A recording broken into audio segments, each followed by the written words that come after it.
দেশনেত্রী বেগম খালেদা জিয়া আমাদের বাংলাদেশের সকলের হৃদয়ের মণিকোঠায় যার স্থান করে নিয়েছেন। চট্টগ্রামে উত্তর দিগন্তের উদ্যোগে দেশনেত্রী বেগম খালেদা জিয়ার রোগ মুক্তি ও সুস্থতা কামনায় নিউ শহীদল্যান্ড জামে মসজিদ প্রাঙ্গণে কোরআন খতম ও দোয়া মাহফিল অনুষ্ঠিত হয়েছে।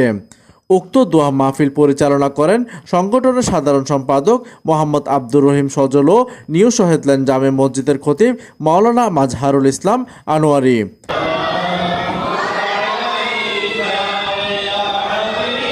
উক্ত অনুষ্ঠানে উপস্থিত ছিলেন সংগঠনের সভাপতি মমতাজ হাসান বাদল, জামাল উদ্দিন, মোহাম্মদ জসিম উদ্দিন, আব্দুল কাদের, ওমর ফারুক, ওহিদুল আলম বাচ্চু, মোহাম্মদ জাহাঙ্গীর আলম, মোহাম্মদ আবুল কালাম আজাদ, আবুল বাশার, শামীম আহমেদ, মোহাম্মদ কামাল হাওলাদার, নাসির উদ্দিন, আকবর্ষ থানা বিএনপির সাবেক সভাপতি ও সাবেক কাউন্সিলর আলহাজ আব্দুস সাত্তার সেলিম।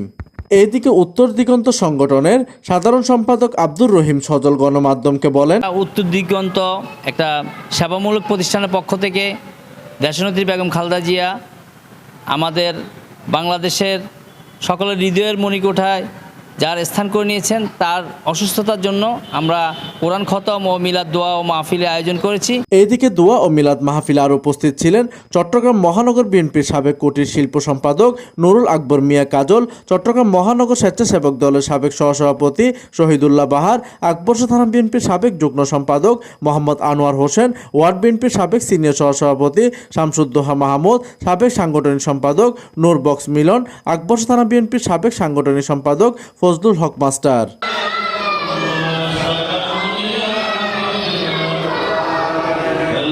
উক্ত দোয়া ও মিলাদ মাহফিলে আরও উপস্থিত ছিলেন বিএনপি নেতা নওশাদ দিদার, গোলাম মাওলা পাবেল, সাইফুল ইসলাম, আজিজুর রহমান শাহিন, সাইফুল ইসলাম মামুন, খোরশেদ আলম কমল, মোহাম্মদ ওসমান গনি, জসিম উদ্দিন শিকদার সহ অন্যান্য নেতৃবৃন্দ।